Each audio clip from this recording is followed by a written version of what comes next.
사실 처음에 이 사진 제보받았을 때는 진짜 절대 사실이 아니다, 내가 아는 현대차 디자이너는 이럴 분들이 아니다, 이렇게 생각했어요.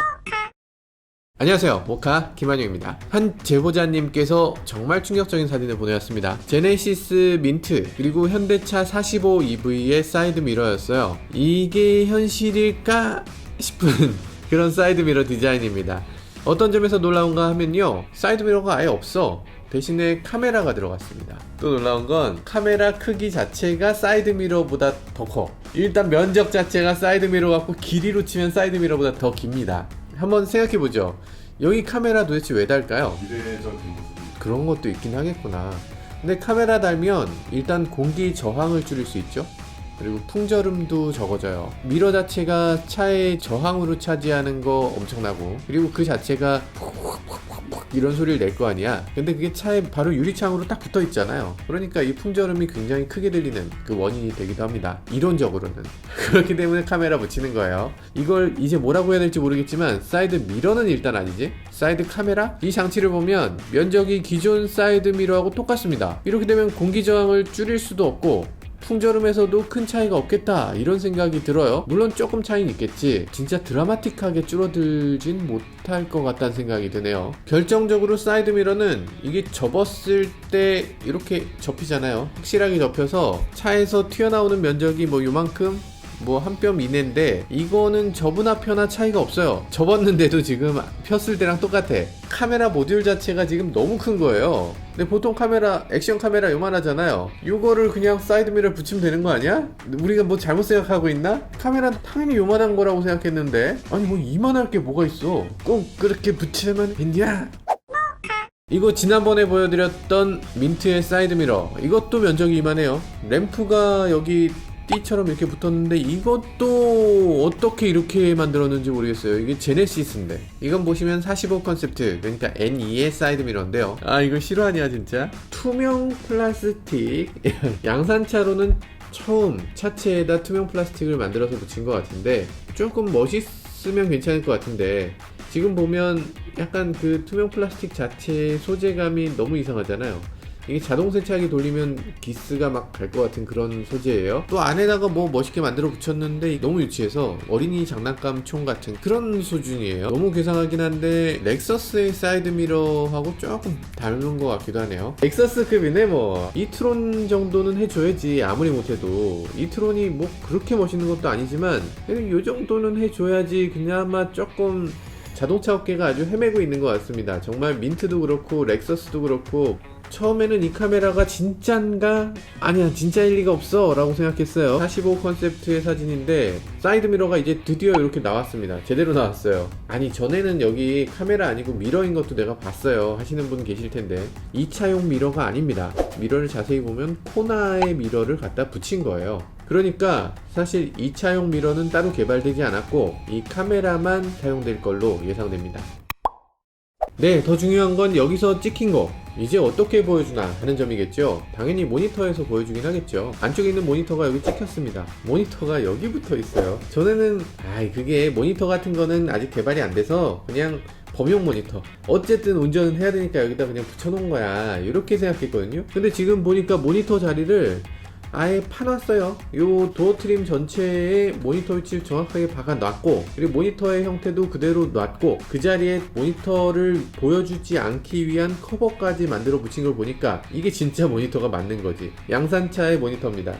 이건 좀 너무하지 않은가요? 완성차에서 이런 식으로 그냥 아무거나 갖다 붙인 것 같은 모니터를 붙일 리가 없다라고 생각하시겠지만 그럴 리가 있습니다. 이게 렉서스의 사이드 미러 모니터예요. 렉서스도 이렇게 하는데 뭔가 자신감이 생기는 것 같아. 렉서스가 이렇게 하니까 우리도 이렇게 해도 되지 않을까라는 생각을 하시는 것 같은데, 렉서스는 렉서스고 그쪽이 약간 절벽을 향해 뛰어내리고 있는 분위기거든요. 그걸 같이 뛰어내리면 안 되지. 우리나라에서 처음으로 사이드 미러 없는 차 아우디 이트론 같은 경우는 미러도 이렇게 생기고 인테리어에 붙어있는 모니터도 이런 식으로 생겼어요. 이 정도면 나쁘지 않다고 생각되지만 기능적으로는 썩 좋지 않아요.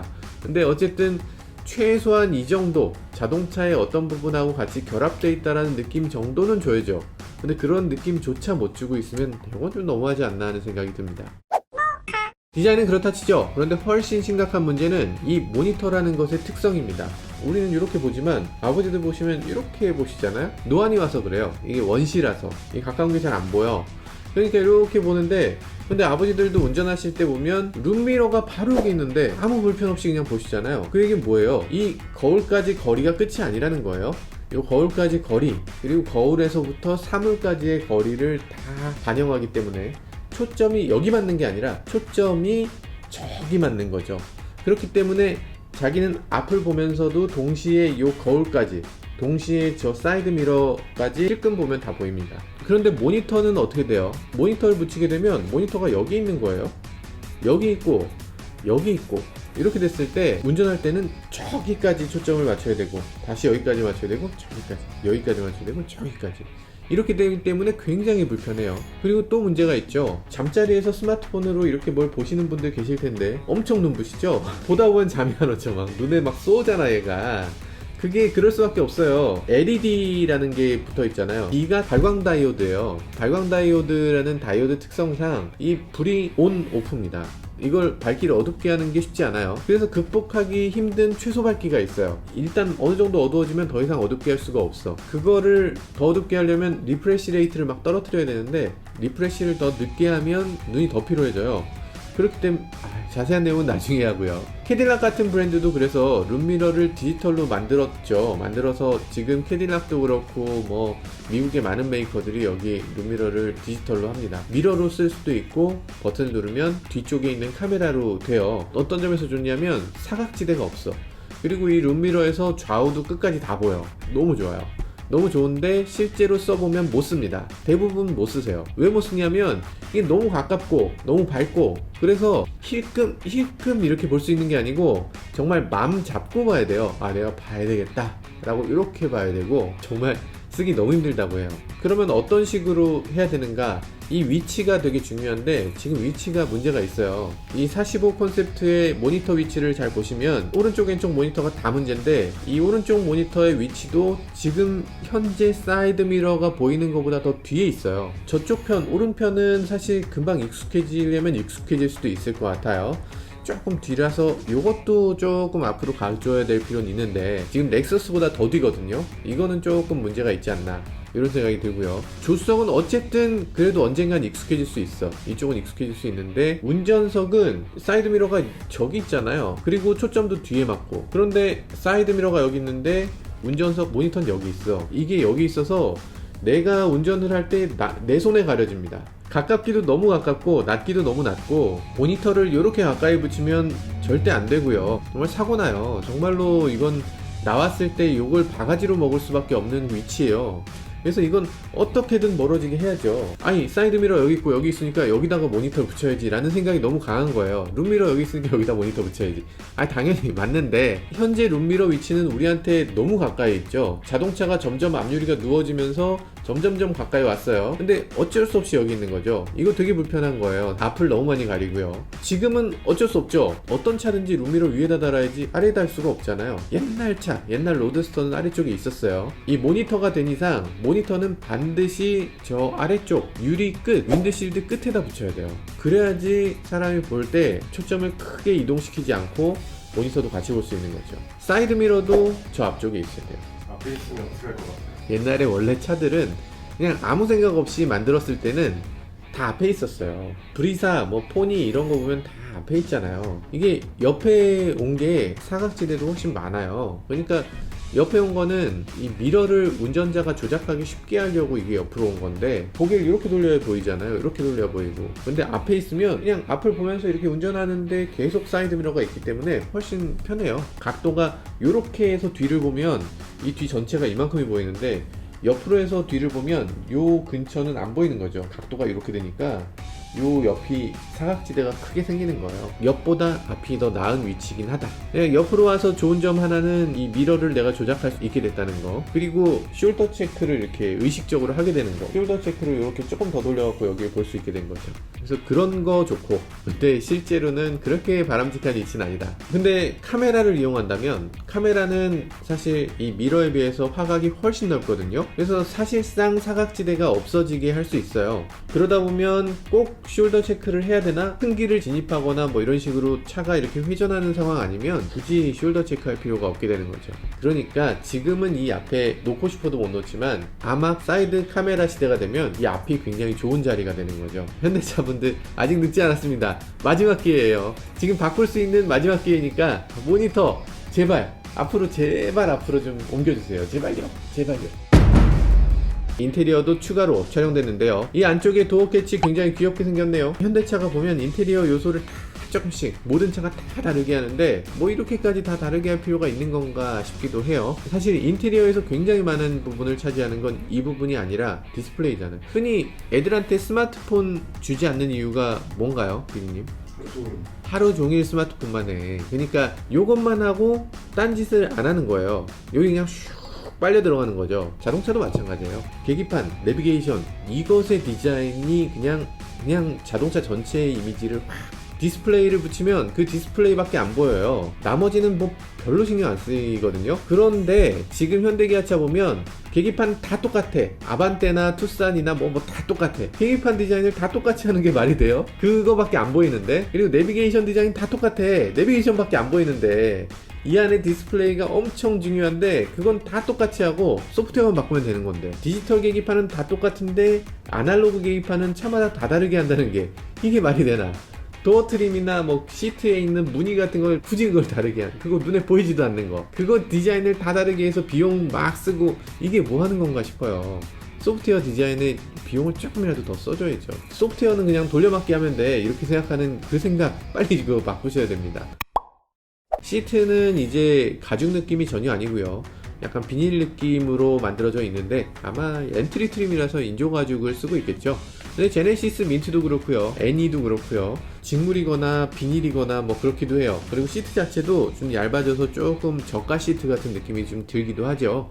그래서 이게 럭셔리한 시트하고는 좀 거리가 있죠. 착좌감도 뭐 그렇게 좋게 만들어지긴 어려울 것 같고요. 그렇지만 시트를 이렇게 얇게 하면 실내 공간이 넓게 나오고요. 요즘은 천연 가죽을 쓰는 것 자체에 대해서 거부감을 느끼시는 분들이 많거든요. 아, 이렇게 인조로 가는 게 차세대 럭셔리인가 하는 생각도 있기도 합니다. 뭐 테슬라 같으면 이걸, 옛날 같으면 인조 가죽 내자 이랬던 걸 요즘은 비건 레더, 그리고서 돈을 더 받아. 야, 진짜 이게 창조 경제 아닌가 싶습니다. 에어컨 송풍구는 가운데 센터 콘솔에 있는 대신에 기둥으로 갔어요. 럭셔리 카들이나 이렇게 했었는데 이게 좋죠. 뭔가 짐을 놓거나 했을 때 덮일 가능성도 있고요. 그 위치가 내 발 쪽에 있기 때문에 그렇게 시원해지지가 않아요. 그래서 이렇게 기둥 쪽에 있는 게 훨씬 낫죠. 이건 칭찬할 만하네요. 인테리어는 전반적으로 심플한 디자인인 것 같고요. 여러가지 기능적인 부분을 강조한 것 같습니다. 지금까지 나온 거 봐서는 특별히 이게 매력적이다 라는 부분을 찾긴 어려운 것 같아요. 특히 사이드미러, 이게 최선인가 싶을 정도로 너무 아쉬운데, 처음엔 이 차가 나왔을 때 아마 이 부분이 엄청나게 부각될 테니까 현대차 입장에서는 정말 고민 많이 해서 내놓으셔야 될 것 같습니다. 앞으로 머지않아서 우리나라 전체에서 자동차를 안 사는 분위기가 더 많아질 거예요. 그렇기 때문에 자동차를 꼭 자가용으로 사야 된다 라는 어떤 매력적인 점을 먼저 만들어 놓고, 그런 것 하나를 중심에 놓고 차 전체를 만들어가는 그런 노력이 필요할 것 같다는 생각이 듭니다. 만약에 HUD를 우린 강화한다 그러면 룸미러 아니면 사이드미러 이런 게 그냥 HUD로 나타나 주면 좋겠어요. HUD로 나타나면 너무 화소가 너무 떨어져서 잘 안 보일 것 같아요, 이러실 수 있는데, 컴바이너 타입을 한다거나 뭐 이렇게 선명하게 보일 수 있는 방법을 만들어낼 수 있을 것 같은데, 여러가지 방법으로 이렇게 후측방을 잘 보여줄 수 있는 이런 것들을 좀 해주면 좋겠어요. 쓸데없는 얘기였죠. 근데 요즘 전기차 시대, 자율주행 시대로 가면서는 누구도 가본 적이 없는 길을 가야 되잖아요. 현대차가 지금 약간 비밀주의 같은 게 있잖아요. 그래서 이 안에 있는 직원들이 우리가 어떻게든 만들어서 사람들한테 뭔가를 짠 보여줘야 되겠다 이렇게 생각하는 것보다는 이젠 오픈소스 시대잖아요. 좀 더 다양한 아이디어를 반영해서 생각을 좀 열어주면 좋을 것 같다는 생각을 해보게 됩니다. 지금까지 저는 모카 김한용이었습니다. 감사합니다. 한개 알바냐고 물어보고. 진짜 현기 알바 말이 되는 소리래요. 지금 현기가 왜 이걸 하고서 돈을 주겠어. 그 얘기한 그분이 저 아니라잖아요. 아니라고 얘기했는데 왜 자꾸 그래. 아이 그 구체적으로 좀 업체 얘기를 해줘야지. 왜 우리한테 그래. 스파이샷 그런 거 아니냐는. 아 현대차가 우리한테 보내준 거 아니냐? 네, 현대차는 어쨌든 스파이샷 올라오는 거에 대해서 굉장히 싫어하고 저희가 없었으면 좋겠다는 생각을 항상 하실 거예요. PPL 주면 기쁘게 맞겠는데 이건 아니고요.